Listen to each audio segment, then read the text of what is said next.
AI is not going to take your job. What's going to take your job is somebody using AI. Correct.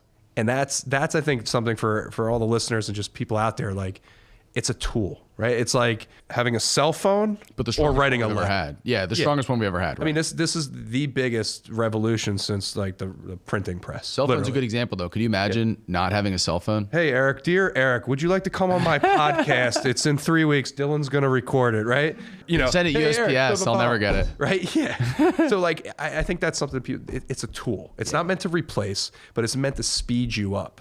And if you're not using it every day to speed you up, you're missing out. You're missing something. I can assure you. It's at the point now where no matter what you need, like you want it to write birthday cards for you, it could write the birthday cards, and then there's a service you can send it to that'll look like they're all handwritten. You could write all your birthday cards for the year through ChatGPT, have it sent out to a service that someone's handwriting them for you, and then you just give them out. All right, so today on the New How podcast, we have Eric Faggioli. He is the president of Delaware Valley Paving, a third-generation parking lot construction and maintenance company based here in Philadelphia, PA. Having grown up surrounded by the paving business, Eric developed a deep understanding of the importance of building strong relationships and consistently delivering exceptional service.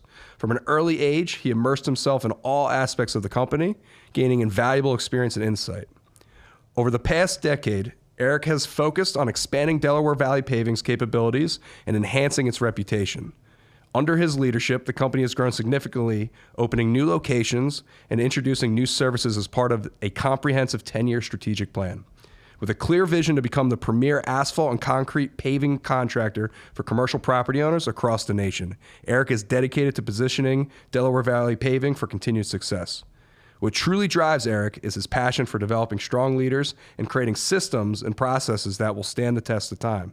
He believes that great leadership and a commitment to continuous improvement are the foundation of lasting success, both for the company and for the clients they serve. Eric, welcome to the show. We should have had some like Metallica queued up for that. We can still add it in over top when Dylan edits it. Is it important to note it should be for whom the bells toll? You know, and the bells going. Yeah, edit that in. Yep. No, that was great. Thank you. Sometimes people will tell me like if they get real famous someday, they want me to like introduce them as the hype man for them coming out on stage. But no, I appreciate you being here today. It's rare that you hear of a business going third generation. And, you know, when I first met you, I was like, wow, here's Eric taking over the family business, third generation. Like, and you don't run just like a little paving company that does driveways in the suburbs. I mean, your company works for some of the largest, you know, name brand companies across the nation. And I want to know from you, like, why paving? Because you see sometimes as people grow businesses, you know, it's hard to get the family to continue and to continue going. Like, what does it for you? Why are you still in paving, and what is doing that for you as an operator? Yeah, so a lot to unpack there, but the third generation thing is something that we went into this not taking lightly. And you know, rule number one is be friends with your partners, right? And I know you're big on that, so you know, my brothers and I are best friends, right? And when my dad was around, we were best friends. And my grandfather was a tough guy. My dad was friends with him to the best of his ability. And he was a huge proponent of that. And he said, you know, look, if you're doing business with the people that you enjoy spending time with, work becomes more enjoyable, but also the little things that make this more difficult, they go away, right? Hey, what's he doing? And we don't worry about that. So, the transition was from generations was it's a long story, right? But I love working with my brothers, and they're smart as hell, tough. Like I always say, like I'm 31, my other brother is 20. I'm gonna get their ages, their ages wrong and get in trouble for this, but 29. My Tommy is, and I say he's the fighter. Like you can mess with me, and I'll be like, oh, it's fine. But I tell people like it might not be fine with him though, okay? And then my youngest brother is like tall and handsome, right? So we tell him like, government's for you, okay? Like, we're gonna plug you in. And then I tell everybody we run into, I'm like, bring your checkbook next time I see you. You're gonna have to get on board with this guy. Yep. So yeah, that the third generation thing, honestly though, is something that I think everybody can execute on, but you have to really tee it up for success. And my dad took it really seriously, and we did as well.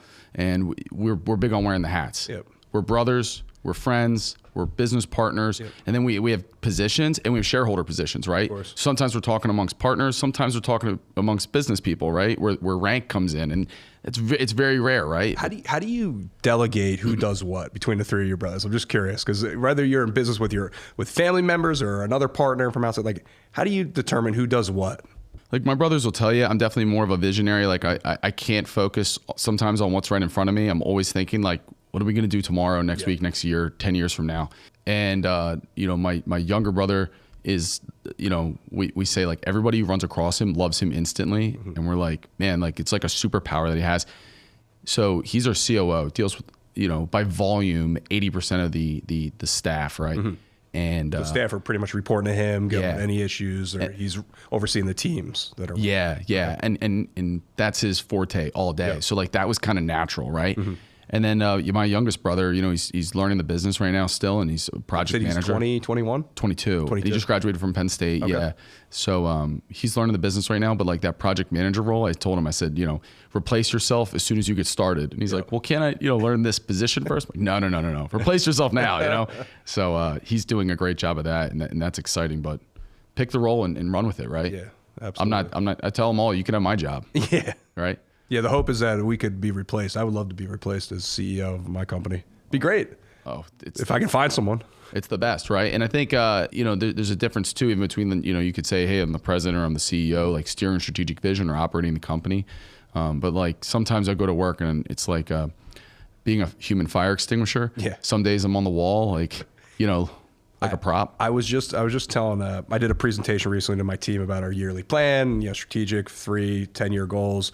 And Scott, my partner who's COO, he asked me, he's Brian, why don't you tell people what you do on like a daily basis? Because like they don't know you're in and out of the office, like, right? And part of what I told him, I said, look, there's a lot of things that happen that you're not aware of. And I, instinctively try to make you not have to worry about it, right? I'm like the archer on the castle wall, making sure that fires don't start up and, turn to the Palisades here, right? Like it's crazy. Archer on the wall is cooler than fire extinguisher on the wall. Yeah, I'm like a prop. Yeah, I like your example much more. Yeah, just trying to look out before they become problems. Yeah, but keeping them in a position where they're doing what they're great at, mm-hmm. right? But then alternatively, you and I were talking about this a little bit earlier. I find like once you start doing something that occupies 30% or more of my time, I have to hire somebody to do that thing, right? And it's difficult because your own ego, my own ego gets in the way all the time. I'm like, I can handle that. And I got all these buddies who are going, you need to hire an EA. And I'm like, I can handle my own email. I'm good. I can do it. And then it ends up being, I think right now it's 100% of my time on email, but that's a problem. I'm right there with you. What are you doing in terms of growth, right? Like, because if you look at, Delaware Valley Paving, started in the Delaware Valley here, right? But you guys are much bigger than just the Delaware Valley. How did you go from being focused here in the Philadelphia region to now you're national? Like, talk about that a little bit. How did you get to a national presence? Yeah, so there's two business models, right? So we have a self-performed business model that exists here in Philadelphia, and we got several locations that are serviced out of our office here. And then we're building our new corporate headquarters that's going to house our corporate team, but our national construction team. So years ago, we're getting into parking lots. A lot of the big parking lots, we have to bid through other premier general contractors that come from the paving space. Mm-hmm. So we're saying, hey, we feel as though we can be doing this. So we were doing a little bit of it. And when I came on board and I took more of a leadership role in the company, I brought on a couple of friends and some industry peers, and we started building this team out. And it took a little bit of trust on my part to say, hey, I think the work will come, right? Build the team and we'll be successful in this. Looking back on it, obviously that's a huge lesson learned, and that's like a principle I stand on today. But we built a great leadership team. Mm-hmm. Everybody was learning really, really fast, and the company grew 20, 30%. What we're able to do, because we self-perform, is we know this business inside and out. Yep. And then you can translate all the difficulties to operating procedures, SOPs. I go, okay, when we're subcontracting projects with contractors in rural markets all across the country, what are the things that come up all the time? How do we prevent them? How do I monitor these jobs? So that was great. And then, another huge one with the national business as that grew, and as a result helped fuel the growth in the Philadelphia location, figuring out what our customers were looking for. It wasn't obvious to them or to us, saying, hey, what's your number one deliverable? They go, oh, well, we want great quality work. Well, what does that look like to you, right? Because this is what we think it looks like, right? Figuring that out was huge. And then once listen, that's never done, right? But once we started figuring that out, I'm like, hey, we can build a model that scratches this itch, if you will, and roll with it. So that's been exciting, and the sky's the limit with that business. How big's your team now? We've got we're just shy of 200 staff. Okay. And that's mixed throughout. Are they all based out of the office here? A lot of them are remote. Maybe 10 of them are on the road or based in other cities. But we're hiring people in all these different markets, and obviously, if you look where the density is in our country, those are the markets we're in, right up and down the East Coast, Texas. Yeah. What's the biggest job you guys ever done? Like biggest paving job? We changed platforms. And we're on the Oracle product now. So like we lost some information in transit. So the NetSuite platform, which like I tell all my buddies, I'm like, hey, if you're gonna change platforms, I hope you call me first, because I paid a lot of tuition in learning how to build this out. Yep. But we did a huge project last year in Louisiana. I had dinner with the contractors last night in Tennessee. And the scope just grew and grew and grew and grew. And it was interesting because when we're all done, the job went from, what did it start at? Maybe 2 million, and we ended at just shy of 10. Yep. My guys are going to listen to this and go, those aren't the numbers. But it ended up taking 8 months, and that was the biggest thing. So, we looked back on it and went, I don't know. 8 months of paving. 8 months is a long time. And a lot of that was waiting for change order approval and working through the process. So we're like, hey, we got to shorten that down. So I can't wait for the next opportunity to do that and say, hey, we did the same thing, but shortened the window down a lot, delivered it faster. Yeah.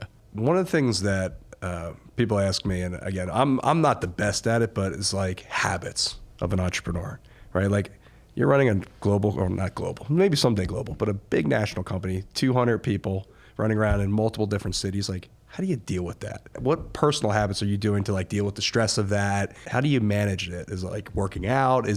Talk about some of your daily rituals that help you get through it and keep operating at the levels you're operating at. Let me ask you this though. Do you think that stress is finite? Meaning if you and I dealt with the same thing, is it equally as stressful for both of us? No, absolutely not. I actually believe that stress is irrelevant. Right. I mean, I don't get. It takes a lot for me to get stressed these days. It's because I've learned to deal with that and understand. Most of the time, what I realize stress is from is me procrastinating on an issue that I could easily have solved or taken action on. Right.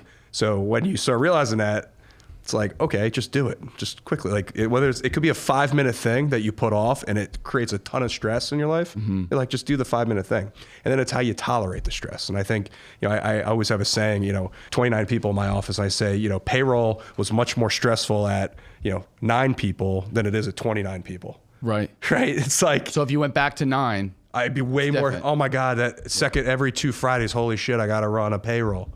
Right. There's still things though, right? So to answer your question directly, I have to work out in the morning. Yep. There's no, I have to work out. Even you work out 7 days a week, or how many days a week do you work out? I try to be active 7 days a week, but I have 2 young kids, so bending over, standing up, leaning over, rolling on the ground, that's every day. But 5 days a week, I try to lift weights and get all that aggression out, because when I worked in the field and I was working with guys, I got that. Yeah. Now I'm in the office hitting a keyboard or sitting in meetings. I need to feel tough. Yeah. But emphasis on the tough. Yeah. But that's huge. And I cannot, I learned this about myself, I cannot operate on less than 5.5 hours of sleep. Right. And having 2 young kids, I tested that. And 5.5, that's pretty short. I'm like 6 or 7. If I don't get a good 6 or 7 hours sleep, I can't fucking move. I'm on 3 right now. Yeah. So I'm 3 Red Bulls and 6 coffees in. Good. That's good. Yeah. You're doing pretty good. You're having a conversation, so that's good. Yeah. No, I appreciate that. I'm going to use this place to nap later. Yeah, that's good. Naps aren't a thing in my house. No, I think the habits are super important. I actually have a good story about that. So I was, I don't remember if I was working full time or not for my dad, and we're working on an excavating project. And one of the guys on the job site was just coming completely unglued. I mean, having a meltdown. Yeah. Right. And we're watching it happen and not talking to each other. And your eyes are looking at each other. Finally, I'm like, Dad, what's the deal with this? Is this what you do? This is nuts, right? And in the paving, concrete, excavating space, you see a lot of that. Yeah.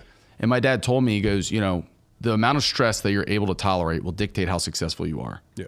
And then I translated that every day. So I take it as a challenge. And like, look, my wife thinks I'm nuts because I'll have like 3 or 4 things going on and they'll come home and be like, hey, we're going to buy this thing. And she's like, why?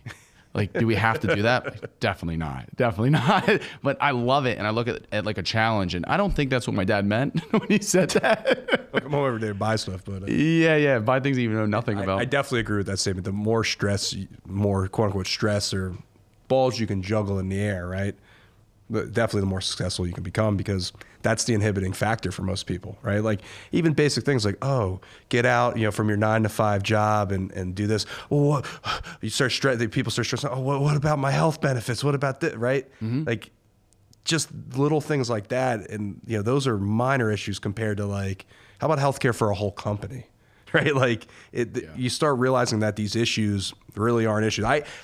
One of the things I tell people is I've kind of taken these issues of like stress and been like, I go first, second, third world problems.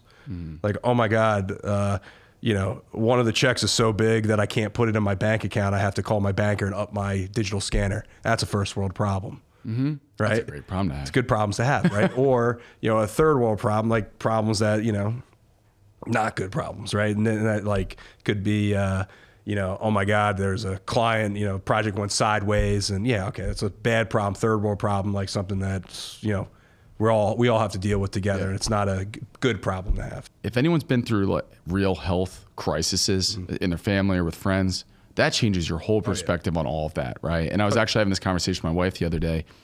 I was saying, I feel so bad for people that get hung up on that stuff, right?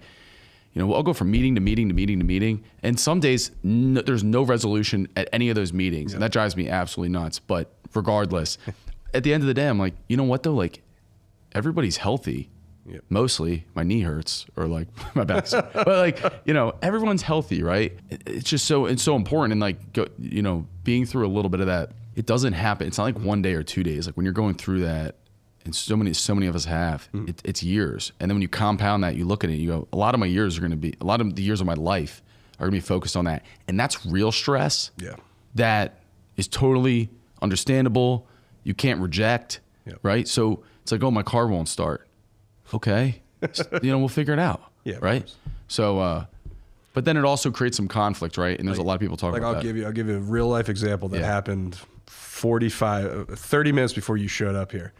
My wife's at home, and by the way, I think I told you we're expecting our first kid in April here. You didn't tell me that. Congrats. Hey, thanks. I didn't announce it publicly yet. This will probably be public, but she's due end of April, so she's at home right now, right, getting the nest quote unquote ready. But literally, she calls me 30 minutes before you're about to walk in my office today to do this podcast. She goes, Brian, there's one of the pipes burst at the house, and no bullshit. She sent me a video of the water just pouring out of this pipe. Fortunately, it wasn't an area of the house where like it would have ruined stuff. It was actually in one of the garages at my place, and like the water's just pouring down the driveway. And you need to fix that and like right now. But like you think about it, I'm like, okay, like hang on, like let me call this plumber. That I'm not gonna go home, right? Like, honey, here's where the valve turn off. But like, I look back like a decade ago when that could have crumbled me. Oh my God, I start freaking out. Eric, man, we got to reschedule because a fucking pipe burst. Just that's an easy problem today. And again, it's just over time you develop those mental habits that like train you not to like freak out on things. Yeah, and look, like I think I lose my shit sometimes, right? Like I'm an Italian contractor, so I have to, but my mom is Canadian and British, and I have to remind people like, hey, look, level heads prevail when I choose to. Okay, like we can calm down and deal with this, but there's situations where it gets really tough. I mean, it's nuts. And in our business, it's so fast paced. We were just shy of like 3,000 projects last year, right? And then, this year we're shooting for 5,000, and it's a lot of transactions, right? That's like 15 projects a day around the nation, roughly. Well, no, so it's a seasonal, it's a seasonal business. So like right now. Oh yeah, I guess. Because you're not paving in the 2-degree weather. Correct. So 80% of our revenue is done within 9 months out of the year, right? So it's really condensed. And then when you actually can condense that even more to late fall, right? Yep. Most of our customers, go, hey, you know, we have CAM budgets or projections that we're set on. But if we tie up all that capital in the beginning of in Q1, we don't have any reserve, right? So it's actually in their best interest to wait until later in the year to spend that CapEx, those dollars, right? And we have customers with different fiscal years, luckily. Yeah. But for the most part, it's like, you know, September, October, November is nuts. So, you know, work order volume in those months is just out of this world. So you're gonna try to do 5,000 projects over the course of 9 months. So you're telling me you're gonna be doing 20 projects a day roughly in the course of those 9 months. Yeah. And I'm banking on the technology assisting, because where I'm finding most of the hiccups actually is one of the biggest problems is invoicing, right? Getting the information on where do you submit the invoice to the proper channel is huge. And you know, everybody blames each other, right? My PMs blame these people and I blame, and I'm like, at the end of last year, I said, we have to figure this out. It's very, very, very difficult. And even for our customers, it's tough, right? We actually, I'll tell you how we solve that. It's the exact same thing, even on the architectural side, right? Like what entities are buying buildings and hiring us, right? Literally in our contract, we do it all through digital. There's a spot in there, billing address, like literally billing authority, and we make them fill it out right before they sign the contract. Yeah. It's helped. It's not always accurate. Anything you can do to go in the right direction is so important, right? And getting that information is so hard. And we're working off a lot of different portals, you know, so the portals are helpful in a lot of ways. Let's get into the tech a little bit. Yeah. Paving company. There can't be any tech, right? Like talk to me about what you're doing, what you're investing in. Like obviously you already mentioned NetSuite. And I think for those of you that don't know, NetSuite is like QuickBooks on steroids, right? And you know, at a certain level in business, you're going to want to move to a NetSuite type ERP. And but what else are you doing in your business to try to stay competitive, but are also helping you handle these 20 projects a day, and moving your teams all around? Like, what are you doing? Less interesting, but more comical. You know, I was walking out of the office today, popped in on a meeting. I'm like, hey, what are you guys working on? They're showing me, you guys use Zoom info or no? We don't use Zoom. Okay. Yeah. Find it and get off the list, because you just type someone's name in there and it's like, here's where they live and what they like, and here's their cell phone number and their wife's favorite color. And I'm like, you got to get me off of this right now. So it's insane. But my sales team's using that to reach out to people. And it's called Zoom Info. My sales leaders are going to be like, don't tell people that. But no, it's good, because getting in contact with the right people is important. So that was good. But in terms of exciting technology, right? Like a big thing that we implemented last year, we said, you know, job site photos suck, the worst. And interestingly, the resolution got so good, it became a problem with these cell phones. So now you can't even save them anywhere. I can't send them. They got to go in a link, right? So I'm using SharePoint or Dropbox. You know, it's going out the door, and then no one's opening them because it's a link, right? And it's not exciting. Nobody wants to look at a picture of concrete, correct? Right? So we implemented 360 cameras that overlay on the site plan. So my project managers walk around with a rover with GPS positioning, and they can boom, boom, boom, Different boom, boom. spots around the site with 360 points of view. Yeah. Now this is really prevalent, like for people listening that do general contracting work when it comes to like vertical construction. And it's really nice because maybe the inspector comes back and goes, I didn't, walk through the bathrooms for the plumbing, and you go, hey, well, I have photos of it before we drywalled, whatever. But in our space, it's actually really cool because it allows you to virtually walk the job site, and you have relation for where you are. Do you do it before and after, or you do it? And through the whole process? Okay, great. So you can go phases and dates.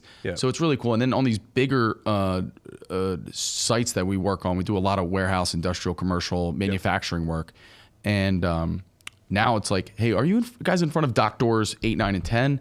We can jump on a Zoom call. Here's where we're at, like specifically, and this is what it looks like. And do you give your clients like access to a portal where they can view it all? So like I can go in this portal and see the site, all scanned in with Rover and move around. And I could do that. Here's how it started, and here's after DVP finished.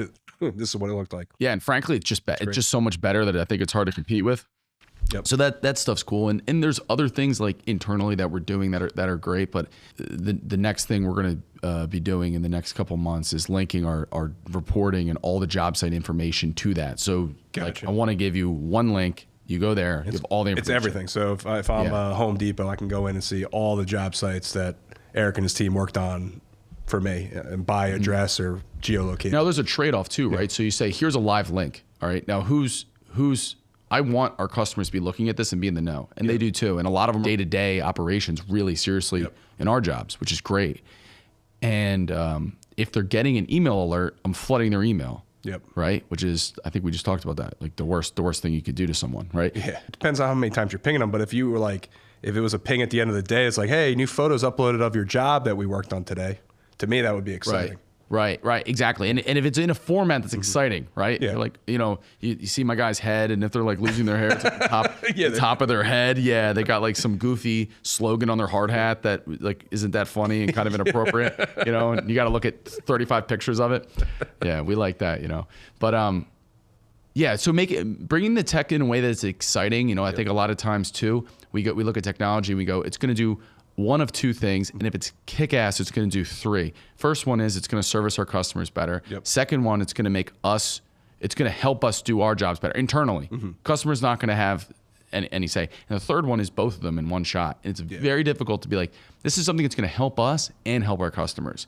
And my new policy is, if it does both those things, do it. You got to do it immediately. Do it. Yeah. And even if it's wrong, we'll pivot from that. Yep. But it's very hard to find those. Too often you're going, hey, this solves a problem for me. And then you push it on your customer and they're like, this is worse than what you're doing before. Yeah.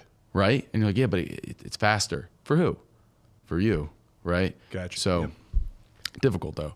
How, as a leader, right, how do you keep improving yourself? Right, if I was like, Eric, you 4 years ago to today as a leader, right? What have you been doing to be a better leader every day? Other than listening, right? Good leaders listen. That's the easiest thing we can do as leaders. But do you improve yourself? Do you read books? Like, talk about that a little bit. I could definitely be a better listener, right? But I read as much as I can. So in terms of leadership, like, when my dad was around, excellent role model. He was the so well respected. So when he passed, I said, I got to find people that I can look up to that maybe aren't in my space or in my bloodline, that kind of thing. So I joined YPO in Philadelphia and got connected with all these different leaders in different spaces, and that's been great.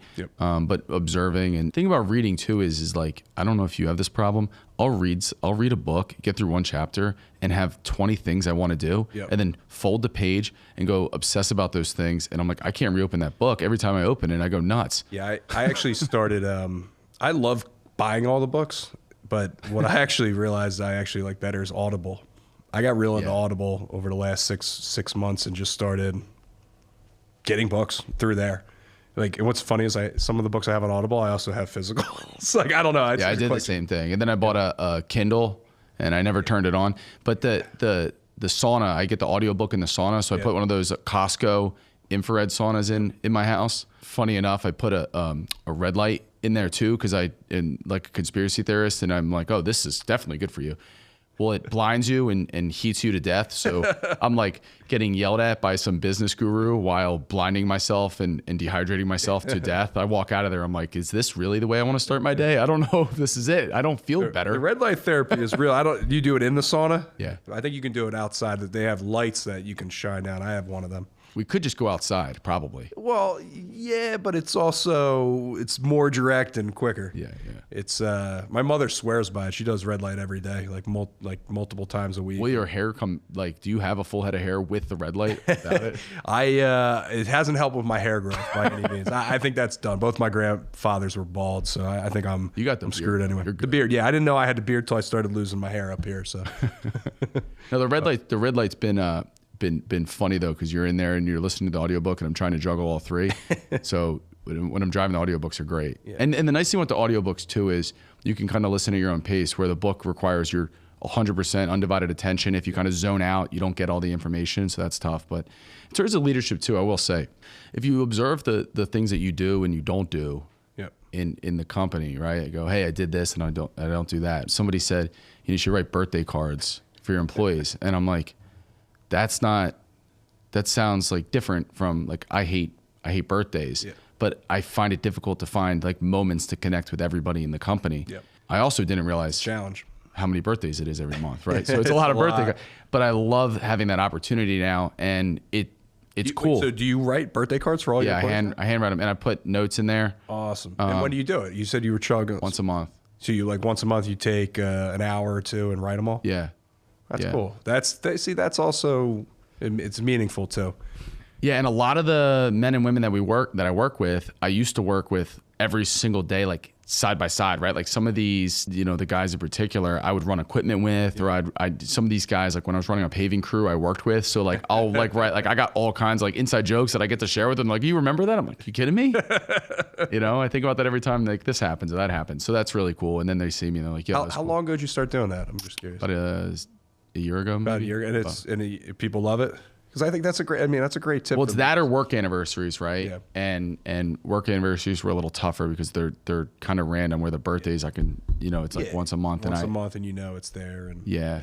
But you have 200 people, but I only have 29. I still tell you, like, it's hard for you. It's like you have to chat with 4 people a week to talk to all of them, right? And I think that's something that a lot of leaders don't realize. Like, if you can get that personal one-on-one time with your employees, whether it's for 15 minutes. I started doing like morning breakfast with an employee. Just, hey, you're coming with me. We're going to go get breakfast and chat for an hour about anything.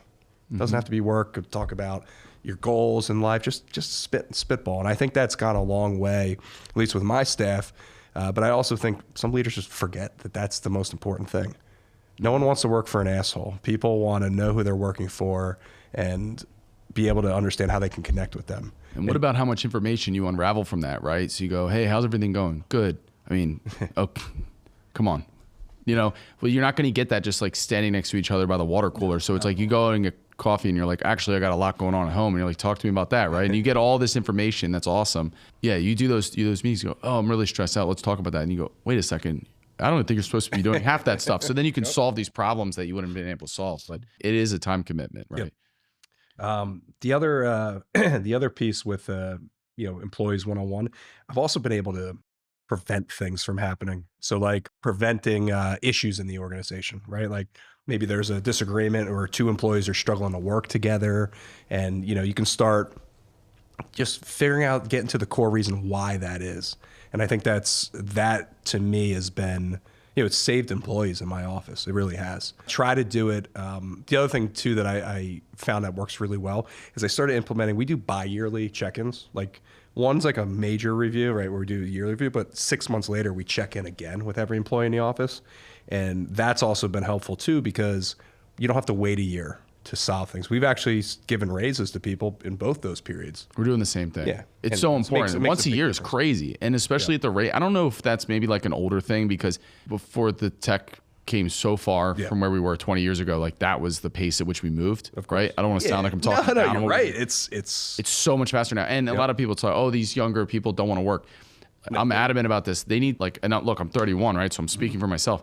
I want to know what I'm doing today, what the outcome's going to be, what I'm doing tomorrow. And it's like constant. So like a lot of our company, if you walk into our office, young people in the pavement spaces, we're the youngest, right? Everybody knows what the target is, right? And we're all aiming for it and hammering it hard. As a result, you have to be meeting constantly, right? So my managers meet weekly, and they have their monthly meetings, and then we have quarterly meetings. Or I do with everybody, a lot of meetings. We actually are this year getting to the point where we're disclosing, we're doing like open P&L for the organization.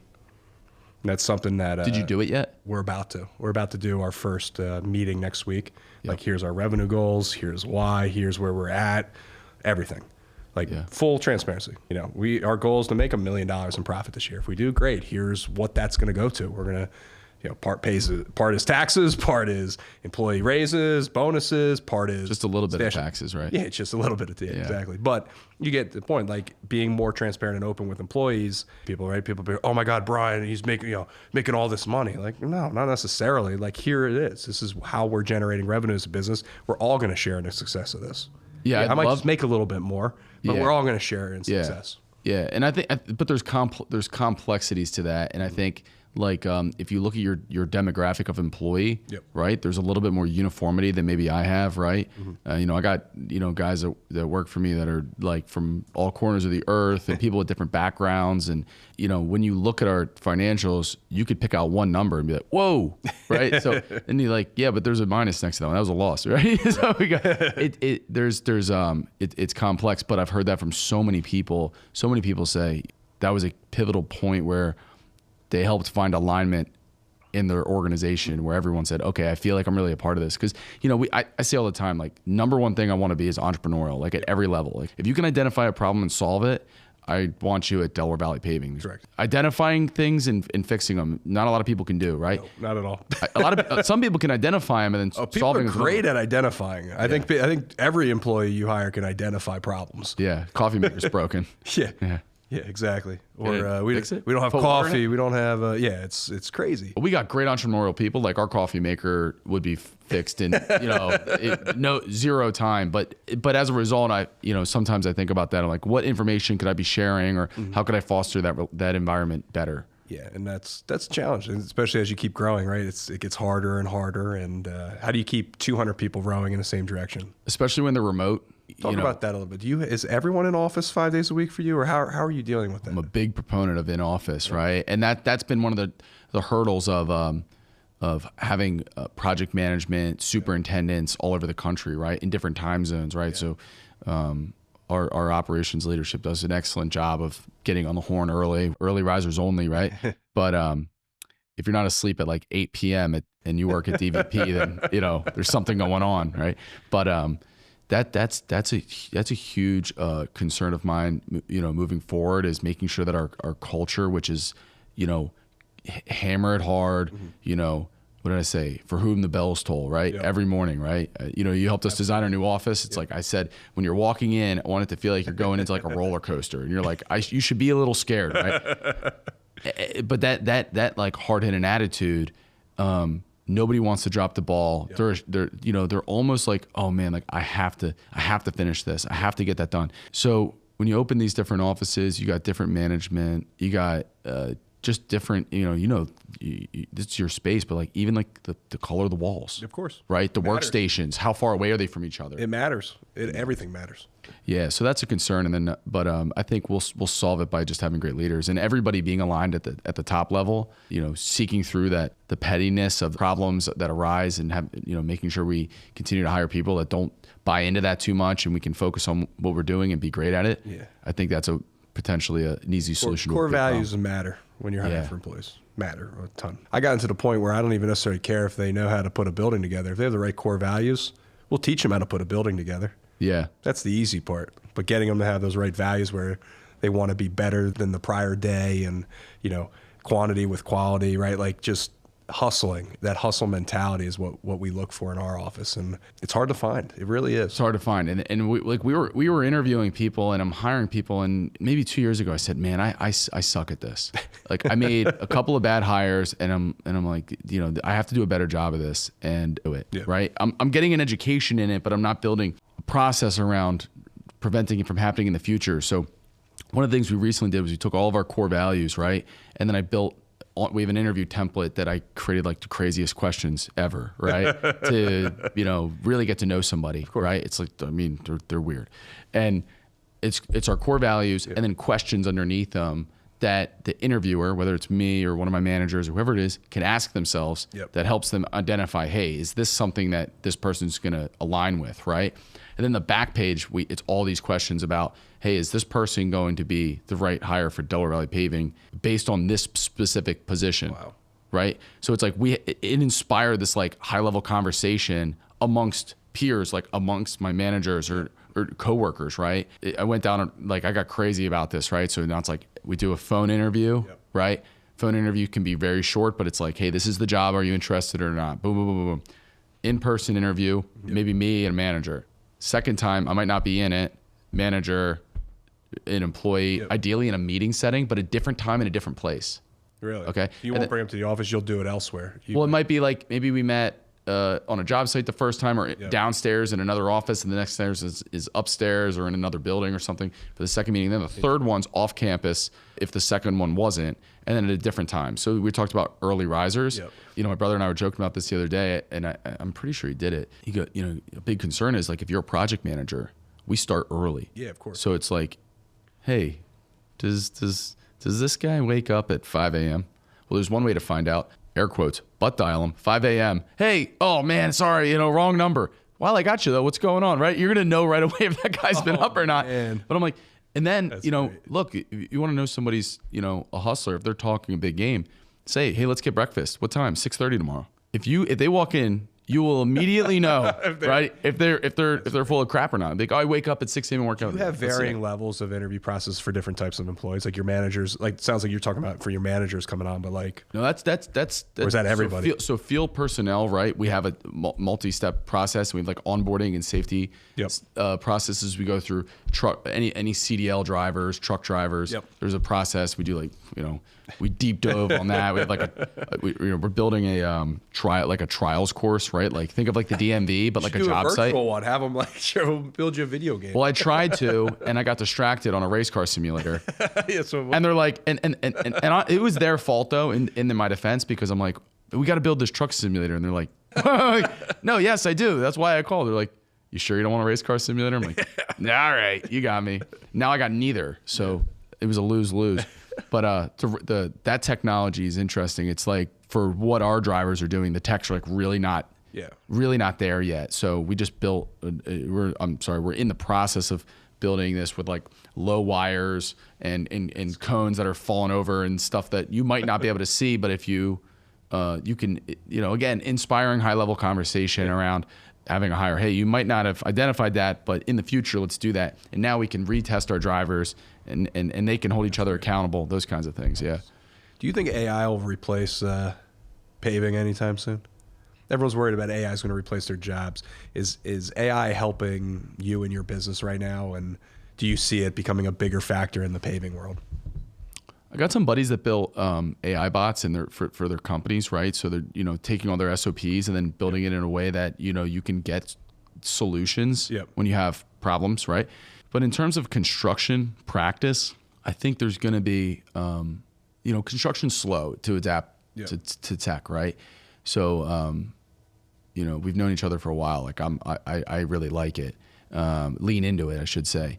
But in terms of construction equipment, everything around supporting it is getting better and better and better. Tracking it has gotten better. Identifying when your service needs are going to be has gotten better. We go on our workstations now. We know where all our equipment is, when it's due for service, what it needs, where the techs are. That's cool, right? But now the AI piece comes into that and it goes, this is what you should really be doing today. And that's difficult, right? For our service managers, we work, we self-perform across 5 states. It's a big geographical area to, wake up at, 3 a.m. and be like, all right, I got 3 trucks that need this and 17 pieces of equipment that need that. Where should I prioritize my time? So that tech's going to come really fast in the sense that where software already exists, right? Yep. In terms of equipment, it's really tough, right? So I use the example of motorcycles, right? Like I'm a big motorcycle rider, right? I tell everyone, if you can ride a motorcycle really well, you can run a machine really well. And the reason being is like to ride a motorcycle, you have to understand how it works, how it turns, the tires, the road conditions. It's the same way with running heavy equipment. Imagine trying to build a machine that rides a motorcycle, right? There's a different level of complexity than a car, right? You have to balance it. You have to understand the machine. If you're pushing it to its limits, right? Which is hopefully what we're doing, right? The machine costs, $1 million. I want $1 million out of production of that thing every single day, right?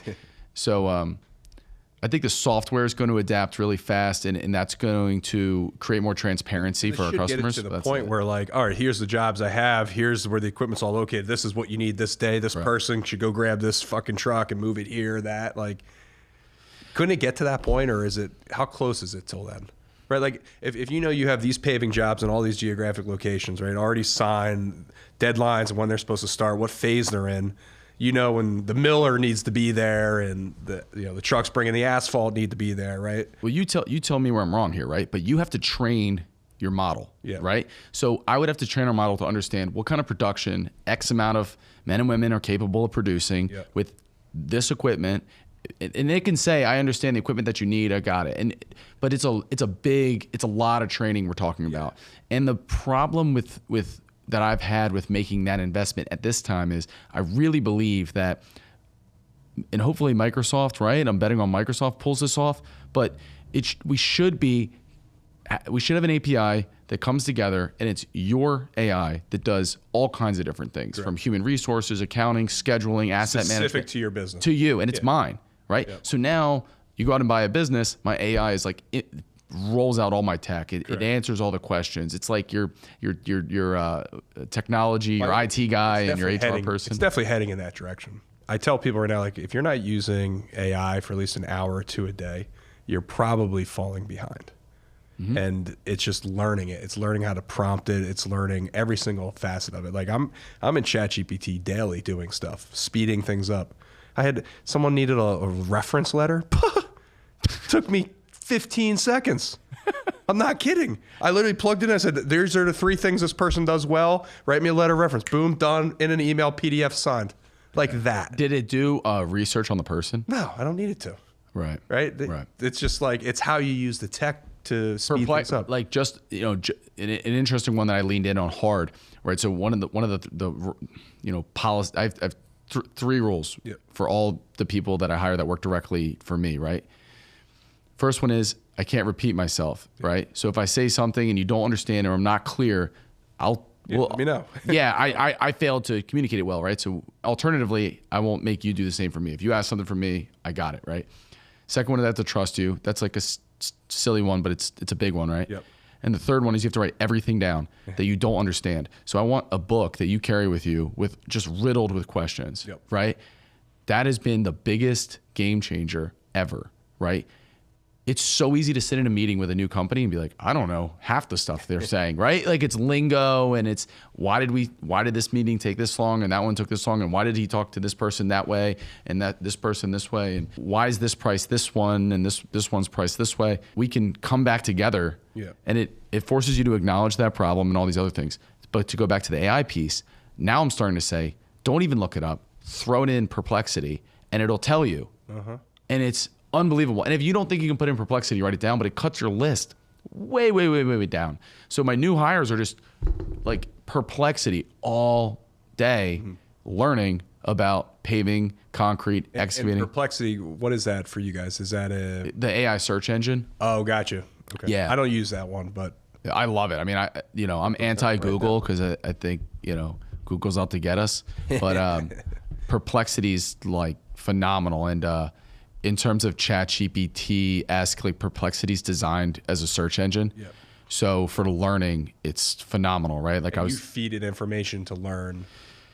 That's a good question. I don't know how much self-learning like training it's doing on me. I know it's saving my data, right? Like we know that's a given, but I don't know if it's learning my habits as much. Like ChatGPT, you'll have, what do they call them? Forms or conversations? Yeah. Is that what it is? Yeah, the conversations. And you can train that conversation over long periods of time. Perplexity's not that. Gotcha. It's just a search bar. But you can go it says ask follow-up. Yep. So for learning, you get the information from sources. Yep. I don't know how, they haven't been sued yet, but they extract all this information from all these websites. And there's been conversation about how it's not so cool. But from my perspective, I'm like, this is pretty cool. It's out there. It's pretty cool. Yeah, and then you go deeper and deeper and deeper, and it's picking up on the lingo, right? Yeah. But for learning, phenomenal. Yeah. For anybody. Yeah. As business owners and entrepreneurs, AI is going to be a very big piece of every business moving forward. Like you mentioned, this, like I don't know, you said standard operating procedures in there. We use it. We get these big RFPs that come in for municipalities as we're trying to go after, government, municipal work to design these projects. And these RFPs could be 30, 40 pages, right? Give me a bullet point list of every single thing that's required in an RFP. It takes that 40-page document and puts it into less than 1 page. And here's every single piece of your RFP, RFP you need to. So like even little things like that, just to speed it up and get to that end result quicker is. I had a conversation with the whole team about our yearly goals. I said, guys, like this year, one of the things we're going to heavy focus on is innovation in the AI space around some of the things we do in the office. And I said, guys, I want to be very clear. AI will not take any of your jobs, right? Architects freak out. Oh my God, buildings are going to get designed automatically. No. It's unfortunately it won't happen anytime soon unless there's a sweeping zoning change, because every municipality, every state, something's different. So it's going to be hard for Interesting, AI. right? Yeah. But I said, AI is not going to take your job. What's going to take your job is somebody using AI. And that's I think something for all the listeners and just people out there, like it's a tool, right? It's like, it's like having a cell phone or writing a letter. Had. Yeah, the strongest one we ever had. Right? I mean, this is the biggest revolution since like the printing press. Cell phone's a good example, though. Could you imagine not having a cell phone? Hey, Eric, dear Eric, would you like to come on my podcast? It's in 3 weeks. Dylan's going to record it, right? Yeah. Or, send it USPS. Eric, I'll never get it. Right? Yeah. So like it's a tool. It's not meant to replace, but it's meant to speed you up. And if you're not using it every day to speed you up, you're missing out. You're missing something.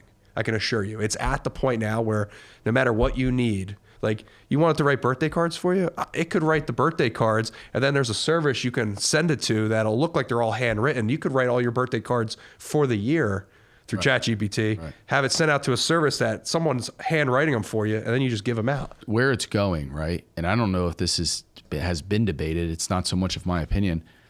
I think it's going to start solving problems, right? So when you look at older generations, right? They said, I'm gonna go meet a girl. Yep. You walked up to her, you had to meet her, right? Introduce yourself. They don't know who you are, right?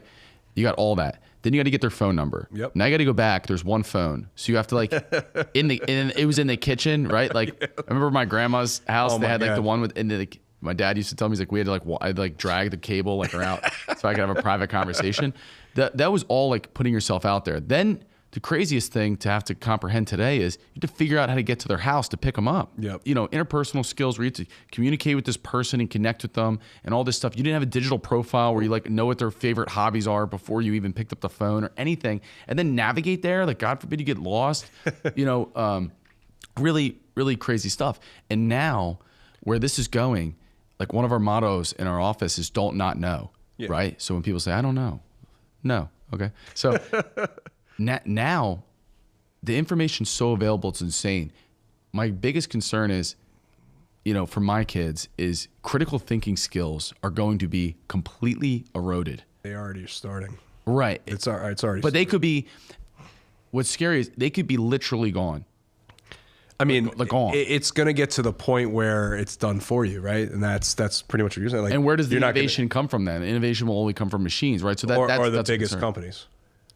Why the biggest companies? Because they're the ones that are controlling the tech. Right. Right. That's who's driving it at that point. Right. And that's scary stuff. But then for our business, right? Like we still fix machines, right? Like what if I said, hey, Eric, instead of having all your training, let's just put this thing in their head and they're going to know how to run every paving equipment you have. All right. You're the guy to ask. Right? Okay. Hold on. Yeah. I have an unpopular opinion on this. Yeah. What's the chip? What's Elon's chip? The Neuralink. Would you get that? No. Why? I don't need it. Yeah. I don't know if you could say no. If you had AI in your head. I think my lifespan is going to not be to where you need it. I think what'll happen is you'll miss out on certain things, but it won't be everything. Fortunately, my brain, I don't need that. But there's people that need that will need that. For handicaps, it's unbelievable what it's going to accomplish. They're already solving issue blindness. Like that's where that's going to be very valuable, right? That's what's going to change the world. For disabilities, things like that, right? That's where that tech is going to play tenfold. You're already seeing it. They're making people that were blind be able to see. It's crazy what's happening. But I don't think it's going to be for the masses. Unless it becomes such a competitive advantage, no one's going to get it. How does it not? Well, it depends what you do for a living, right? It depends what you do every day, right? There's a guy that's running a milling, piece of equipment for you. Need that Neuralink? I don't know. Well, okay. So let's talk about that. So he doesn't. Okay, let's use a machine operator. Machine operator goes, I don't think I need it, right? And my guys are the freaking best. Yep. They'd never get that thing. Okay, I'm gonna tell you right now. You're gonna be like, I'm not putting nothing in my head. All right. I want nothing in my head, just to be clear about this. My point is, I don't think you'll be able to afford not to. You won't be able to have a conversation with somebody without being like, you know what I just said because you just looked it up in 1 second and it's in your head now, right? Like conversations could be insane. If you can retain information, right, in some way, it's really scary stuff to think about. But if they're able to fix your physical handicap, right, or make you see again, that's where you're going to see it come first. Absolutely. Well, what else is possible then? That's my point. So it just never stops, and it's going to move fast. The augmented reality stuff too, I think, is going to be pretty powerful. Well, I asked your guys if I was making a mistake buying workstations. They said, I don't know what you're talking about. I said, I'm not going to buy like 200 monitors, right? And then we're wearing like glasses in a month from now. I bought a MetaQuest. Do you know what a MetaQuest is? The Facebook headset VR thing? Yeah, I've seen them. I haven't used one. Okay. I literally bought one years ago. The first one. They're now a MetaQuest 3. I had the MetaQuest original one that no one bought. They were too expensive, whatever. It was a couple grand, $2-3 at the time. I bought it. It's been sitting in my office at home for the last 3 years in plastic, wrapped in plastic. Last week, I was like, you know what? I'm going to fucking open this. Well, you never used it? I never used it. Why? I don't know. It just was sitting there. Whatever. I don't know. Whatever. I'm busy, right? Yeah, I got you. I'm doing shit. I got you. Right? But I didn't have time to play. Like, I opened it up. I fucking download a handful of games, and I go, holy shit. You can put on a headset and be side by side other people anywhere in the world and doing things together. Like playing games, playing board games. For collaboration, it's insane. It's stupid, actually. I'm like, and then it made me think, I'm like, I'm a big nerd. Like I grew up, I played video games professionally at a point in my life. Like, and I always go back and I just test to see where things are at. And from where it was when I was playing video games when it wasn't cool to where it is today. It's cool now? It's apparently it's the coolest thing you could be doing is to play video games on stage at the highest levels. Yeah. But just seeing where the technology is now, like it's like WALL-E, like the movie WALL-E. Like the people are just gonna be sitting in chairs, not thinking for themselves, and just, you know. My brother made that exact reference the other day. Oh, let me work today with my VR. Like, let me drive. Like your equipment that's running out in the field. Like you're gonna have guys in an office driving it. Yeah, but you know it's funny because like in the mining space, that's a big thing. And say you have a bulk excavating job, okay, and like a dozer's backing up and pushing dirt, and it's just, again, pushing that machine to its absolute limit every single day for months or years. That's a great practice. And especially in like bulk mining and excavating, the machines are so big and it's just about pushing the stick forward, right? So that's moving. If you said we're going to replace what we do with machines, you'd be like, dude, there's just no way, right? Like take concrete, for example, okay? Say you're pouring 4 million square feet. Okay, you really want to look at, hey, is there a way that I could automate this and introduce robotics? That makes sense, right? Yeah. My guys are pouring 2,000 feet. Yeah. Okay. By the time I set up the machine and it gets an idea for the surrounding areas and it takes a few different elevation changes into consideration because it's matching existing conditions and there's no set of plans or model. I'm not saying that. I'm saying your guy's not going to have to go pick up that machine. Mm-hmm. The machine's going to drive itself to the site by itself. Your guy's going to wake up at 7 o'clock now because he didn't have to be on site at 5 o'clock picking up the machine.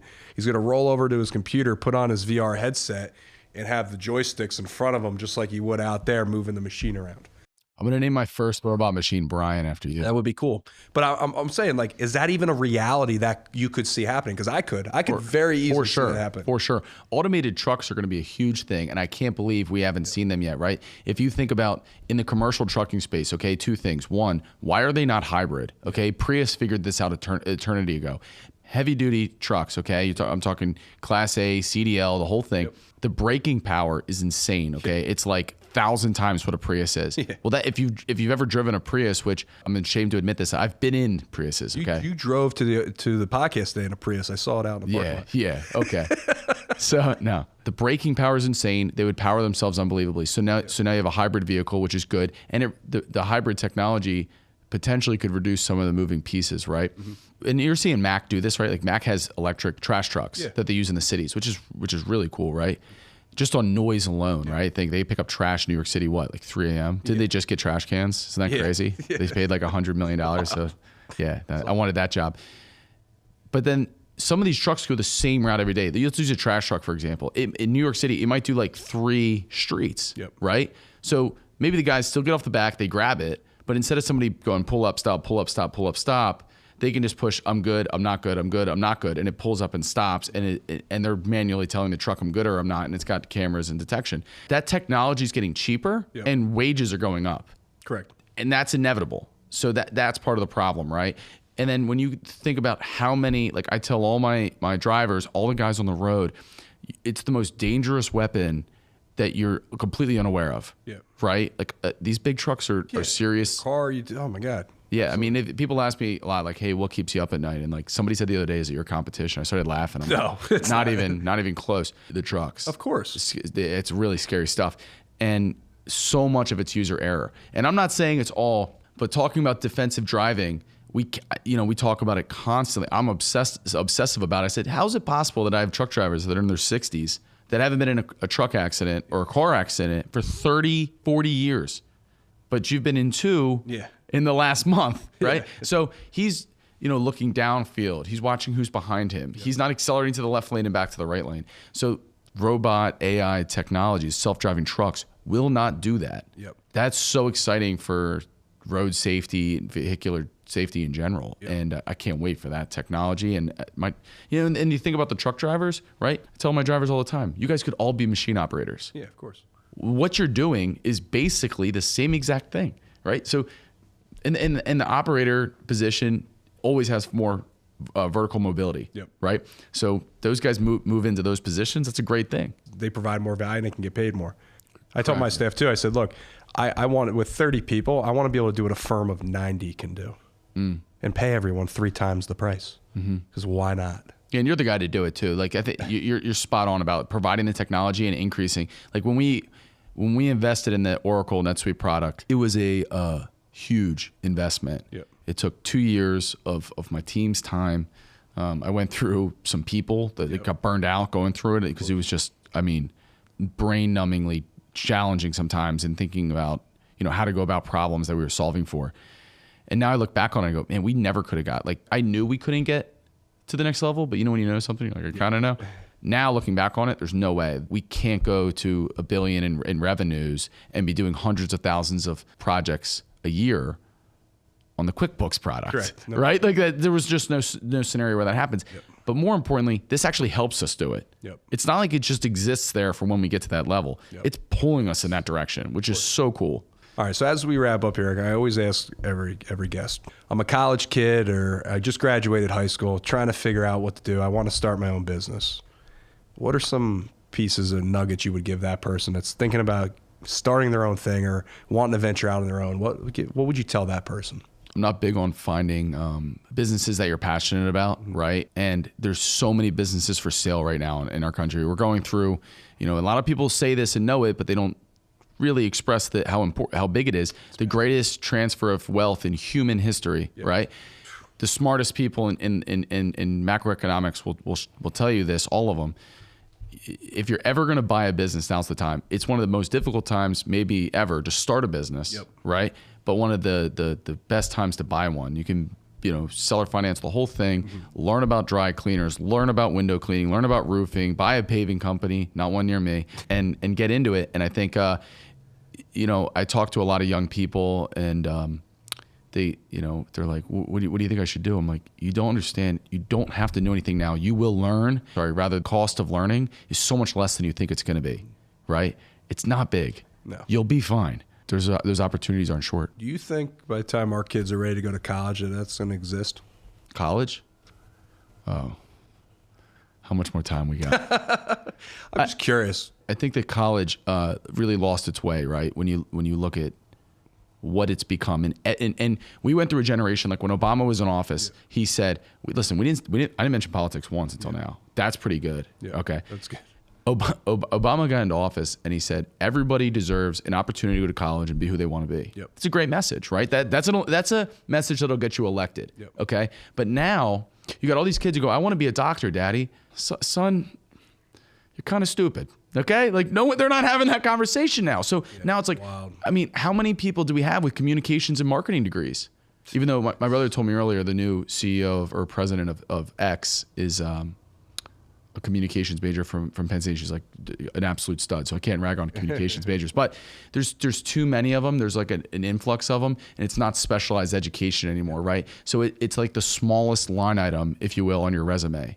Yep. Where, how do you go? I'm talking to my youngest brother about running for office. I said, you got to build a resume. Like, well, I probably should have went to school for law. No one cares. No one cares about that. Like, you do something impactful that shows that you care about people, because we do, correct, and dedicate some time to that, right? And you look at like JD Vance and how well he resonated with people. Like, he served his country and he came from nothing. His resume is unbelievable, undeniable, right? They made a movie about the guy. No one's making a movie about you and I, not yet, right? So, for young people and for my kids, I want them to have a resume. Yep. And, they got to make their own at some point.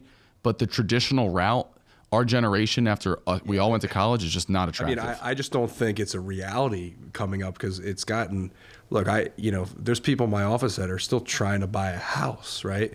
And the age that they are compared to where their parents were, right? If you haven't bought a house yet, how the hell are you going to have money to save for your kids' college? Like, there's just, to me, like, that landslide of capital, like, just isn't going to be there in, 25 years for some of the masses, like, to send their kids to college. Like, it's gotten so expensive that I feel like you can start an electrician company and go do that and make yourself learn faster too. Yeah. What were we talking about with the AI stuff? Yeah. I mean, learn at a pace that's unbelievable. That it's not like it was before. It was like, oh, the internet, you got to Google and it takes hours to find that out. I mean, it's right there, boom, at your fingertips. And that, to me, back to the AI conversation, I think colleges are going to struggle in the next decade here. I really do. I mean, you're seeing it, like Drexel's, like, enrollment's down, and talking about bankruptcy again. Like, it's crazy what's happening, and I think it has to do with exactly that. You can just go buy a business and learn how to run that business. Yeah. With watching YouTube videos and typing in, asking ChatGPT some questions about certain things. Just right? The donations they're going to get, right? Like, I don't know if this is the general sentiment of my peers, right? I went to Bloomsburg and in Pennsylvania, in Eastern Pennsylvania, and like when I graduated, they immediately called me like, "Hey, do you want to donate money to the university?" I'm like, no, I'm going to get a job now, if that's okay. Yeah. Right. But when you look at where you can put your money in terms of like the people you can help that really need it, they get subsidies like crazy, right? Almost, I think every college does, right? So do they need my money? No. And that's going to force them, I hope, to look in the mirror and go like, maybe we're not building resorts here. We should build an experience or an opportunity. I also think it's going to come down to a lot of these colleges. And you're already, the reason I sit on the college board at Jefferson. I sit on two boards over there. I sit on the Camber College Board, and I sit on the College of Architecture and Built Environment Advancement Council. What they're trying to do, and it makes sense, is like these short little micro courses for kids, like, oh, you're coming out of high school? Well, here, take this 4-week course on this or that, right? Because it's back to like quick information. Like, you don't need to spend half your year sitting in a science class, a photography class, and this to like advance yourself. I joked with Scott. I said, we're just going to set something up. We just call it the college experience. And it's just, you come out to a summer camp for, it's just like that's the college experience. You could get it so fast too. If you wanted to squeeze it in, you could do it so fast. I tried to graduate in 3 years. Like, I barely was there and had to take one class, for one more semester, and did it in 3.5. But, looking back on it, like, we were working 12, 14-hour days. That's not hard when you're in your 20s. Like, working 12, 14 hours a day is really not hard, and I highly encourage it, right? I'm an advocate for it, right? You just got to wake up earlier. But if you did that in college, you'd turn out animals. Correct. I'm talking savages, right? Wake up, I want ties on. Yep. Like, the thing that you put around your neck, right? Like, we're going to go ties, and you're like, people that leave that school would be animals, right? And like, look, like, there's great people who are advocating for this, like Mike Rowe. So many great people out there advocating for what we're talking about. Yep. All right. Well, you got any final parting words for the listeners? Appreciate you having me. This was fun. Absolutely. A lot of nuggets. It's rare for people to hear someone like yourself that just, it's taking a generational business and growing it to that next level and growing it nationally. And, it's relatable to the listeners. And I think, it's all about just that focus and discipline and dedication. You've touched on all of that. And I think that's why you're successful. And I think that's why your company is continuing to grow. And the culture you've built over there at DVP, it's wild. And it's something that I think a lot of people can aspire to get to. I really appreciate that. Cool.